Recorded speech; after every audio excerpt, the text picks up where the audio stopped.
Hello and welcome back to another video. Today we're going to look at Battlefield 6, the open beta, the proposed minimum requirement, which is the i5-8400 or the AMD Ryzen 5 2600, 16GB of RAM, the RTX 2060 or the RX5600XT, no mentioning of Intel GPU even though there's XeSS available in the game, the X12, 55GB of RAM, and some other random stuff that need to be enabled. Welcome to Respawn PC, I'm Dunk, let's game on.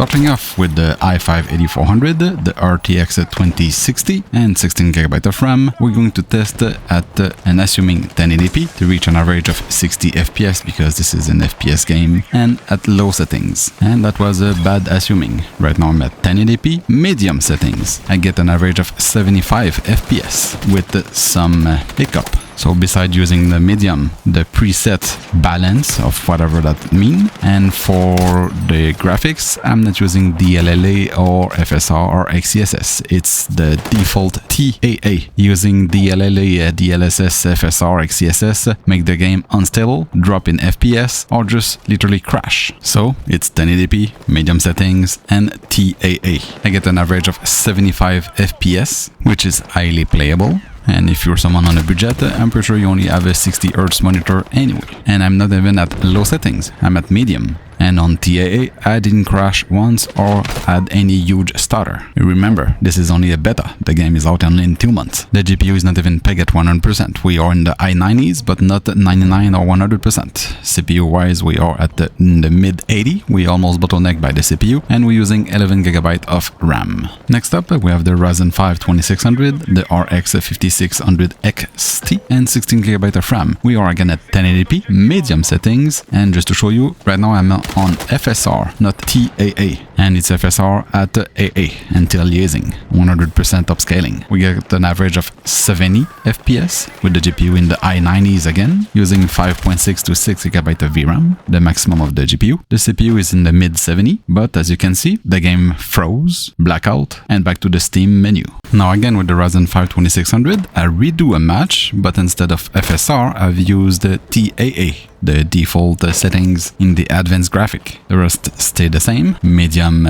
preset, and the balance, whatever that means. This time I was able to play an entire match without crashing or freezing. I barely encountered any stutter. The frame graph and frame time was super smooth, and we even gained some FPS. We now have an average of 79 FPS for the exact same map. GPU is still in the high 90s, using almost 6GB of VRAM, the entirety of the card, and the CPU usage is still in the mid 70s, and we're using 10GB of RAM. In terms of utilization, we almost the same, but we have better performance and no freezing or stuttering. And finally, just to show you, I decided to test the B580. I know they didn't list any Intel Arc GPU in the proposed minimum requirement, but just to show you, the XeSS is no better. FSR, XeSS, DLAA, and the worst is with XeSS. If you enable XeSS in Battlefield, I'm at low settings, 1080p, and I get an average of 50 FPS with the GPU pegged at 99%, using 7.1GB of VRAM. CPU wise, it's i5-12600K, so I expect it to run properly, and we are at mid 40% of utilization. And for the RAM, we're using a whopping 15GB of RAM. And the game is super stuttering. It's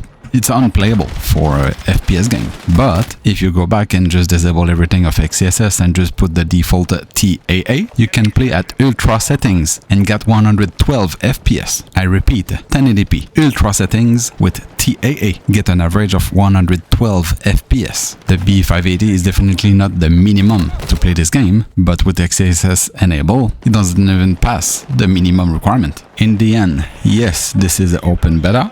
It's not the final version, but the proposed minimum requirement are way off. The Intel CPU is limited to be bottleneck, and probably will be if you are on a different map, a bigger one. This was a domination, so it was quite small. The RTX 2060, we can play at medium settings, no issue, over 60 FPS easily at 1080p. Same go for AMD side. The Ryzen 5 2600 have a bit more headroom with the CPU, but the RX5600XT can also play over 70 to almost 80 FPS at medium medium settings. For the Intel, they didn't list any. The only one I tested was the B580, and I ran out of time to test other Intel Arc GPU, which will be next weekend. Was a massacre if you use any of the upscaling technology. So regardless of XeSS, FSR or DLAA, you will have a bad time running the game, if not just crashing. And it doesn't matter if you use NVIDIA or AMD or Intel with any interchangeable upscaling that you want, the result is the same. I know it's still open beta, but they have some work to do on those technology for their game. Thanks to have come watching, see you in the next one, and subscribe.